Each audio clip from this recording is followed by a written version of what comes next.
All right, come October 2020, that'll make 3 years in business. So we're not quite there yet, but you may be watching this video and we might be there. So I want to go over so far the biggest mistakes I've made in business as far as costing me money and time.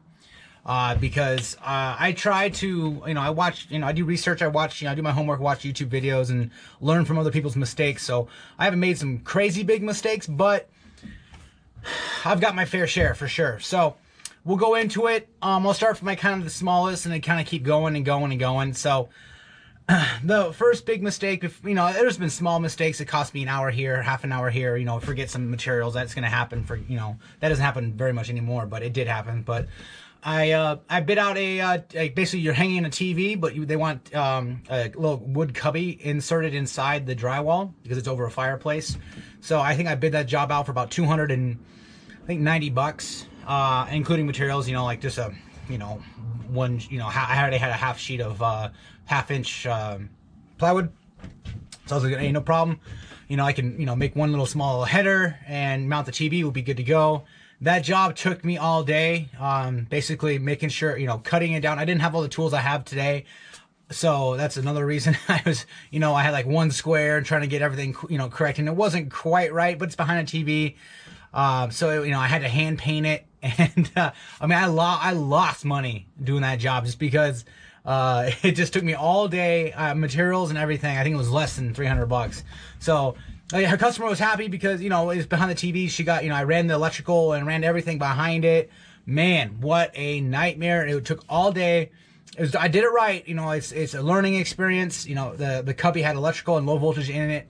And you could put a, Comcast Cox box behind there, maybe even a DVD player if they had RF. But it was just for the cable box because it was RF. They can be behind a TV and still control it. And I mounted the TV, made sure it was, correct, everything like that. So the TV mounting, a box made, painted, and electrical ran with the low voltage. Now it's a $1,000 job, but I did it for less than $300. It was a learning curve, absolutely. I've done a few of them since, and they've all been $800, $1,300, $1,400, depending on what they want. But absolutely a learning curve. It was a mistake, but I learned. It was a good experience. Absolutely a good experience. We got tree trimming trucks going around. I don't know if you guys can hear that or not. But the next big mistake I have basically nipped in the butt as I was driving everywhere for estimates, free estimates. Like somebody would call me. I'd drive, half an hour, 40 minutes one way to go give an estimate, and they didn't like the price. And I wasn't vetting customers. I wasn't, on the phone pre-qualifying them. That was costing me days.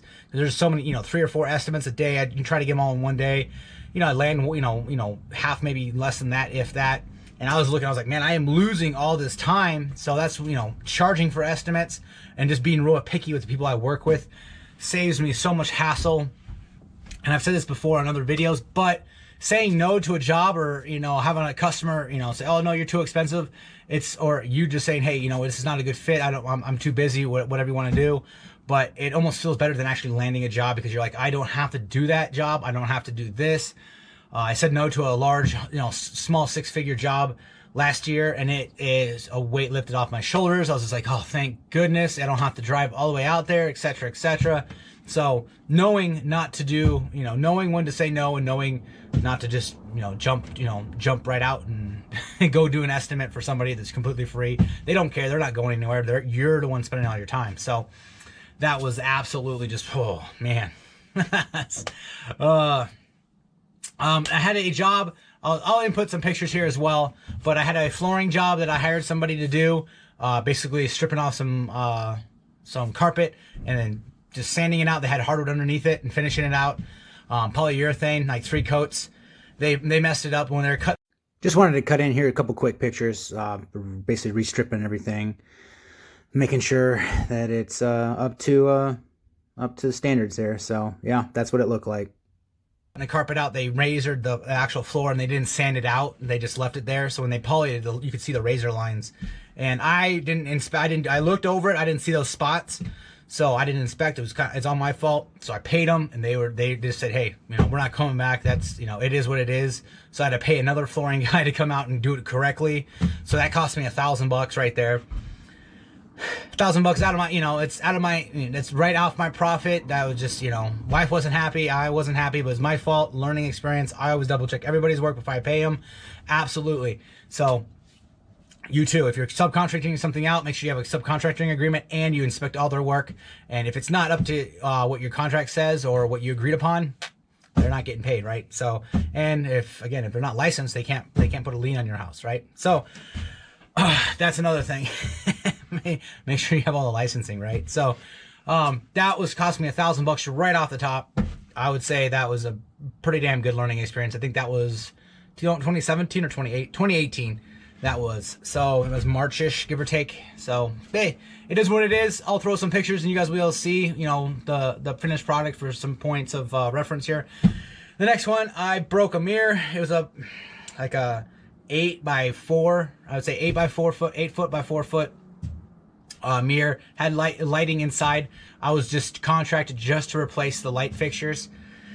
And I was, putting the light fixtures in, and the last one, I was just hand tightening it, and then I got off the counter, and I heard a little tink, and it cracked the mirror itself. I tightened it too tight, I guess. So I was like, hey, that's on me. I'll replace it. That's why I charge a lot for those kind of light fixtures, but I didn't charge enough. So these customers were, going in and out. They're crazy busy. So I ordered a mirror. I measured it, wrote it down. I ordered a mirror, and like a month and a half or so, it comes in once their schedule's like, cause they're out of state or whatever. It comes in, and I paid for the mirror. I think it was like $500 or $550 or something like that for the mirror. And they cut it, they measure it and cut it out and everything. They deliver it to me, and I'm like, I'll install it. I have a guy who can help me out. So he brings it, and I measured wrong, or I didn't measure wrong. I looked over my notes and I told the guy when I was ordering it the wrong numbers. So instead of being 8 by 4, it was like 6 by 4. So it's not, it's like, oh, because it goes between two walls, so it's like perfect fit. You have maybe a 1/4 inch on either side, maybe. So, oh man, so I was like, God. So and there's no, it's cut. They cut it, so it's my mirror. I had to order another one.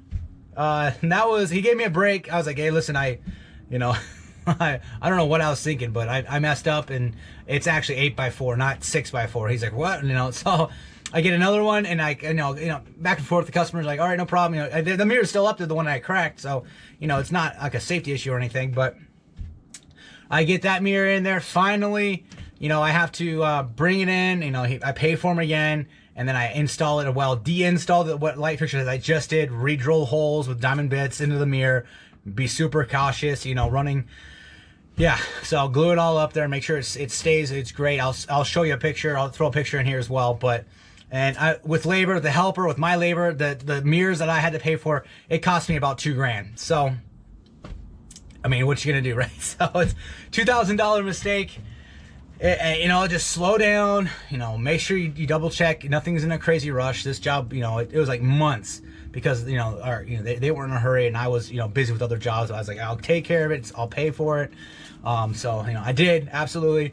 But again, with my labor loss of $2,000, whew. So that was, I think, in 2018 too. So that's or 2018. I think 2018, 2019, something like that. But it doesn't matter. Yeah, absolutely a learning experience. But it is what it is. I took care of it, paid for it. That's why you hire a professional who stands behind their work. That's what I consider myself anyway. So, and the last one that cost me probably the most money is hiring. Here comes another truck. They're cutting a big tree down, using a crane and everything down the street. But that cost me the most, I would say, is hiring improper people, bad contractors. I hired one that's actually a current job that I'm still working on, but they're done. They're paid for. All done. They, again, it's typical. Absolutely to the T. Just the contractor that you don't want to hire, promises the world, you give them a deposit, they disappear. Finally comes, does half work, half days, half-ass work, and then you pay him. Finally gets to something, and you just pay him to get rid of him. Basically, that's exactly what happened. And it cost me probably a month because I've already contracted them to do the work. The customers are not in a hurry, but they still want the work done, right? So absolutely it's just, I'm laughing now, but it's just like so stressful. I know I'll never to hire me. License, you know, Michigan State, you know, in the Michigan license builder, I called, but I should have looked on Google. I didn't look his business up on Google. He's got like 5 bad reviews, so that should have been a straight, you know.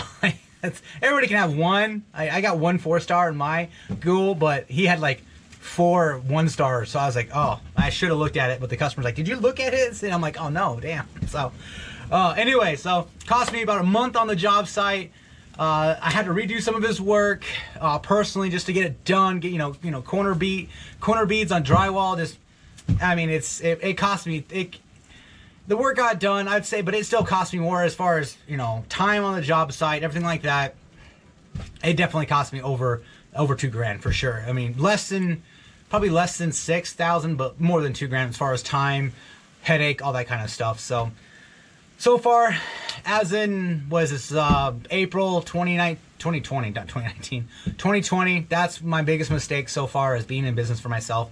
I'm a small operation, but I you know, I'm gonna grow a little bit. I don't want to grow too fast, but if you can learn from my mistakes, definitely make sure you know who you're hiring. Definitely don't crack mirrors and order the wrong mirror again. Don't oh man, what else is that? You know, if you're hiring somebody, make sure their work is up to snuff before you pay them. And you know, the rest of it, I think, is pretty much just a small business learning curve. I mean, everybody's gonna make some mistakes, right? So that's all I got for you guys. Appreciate all the Patreon support. You guys take it easy and enjoy.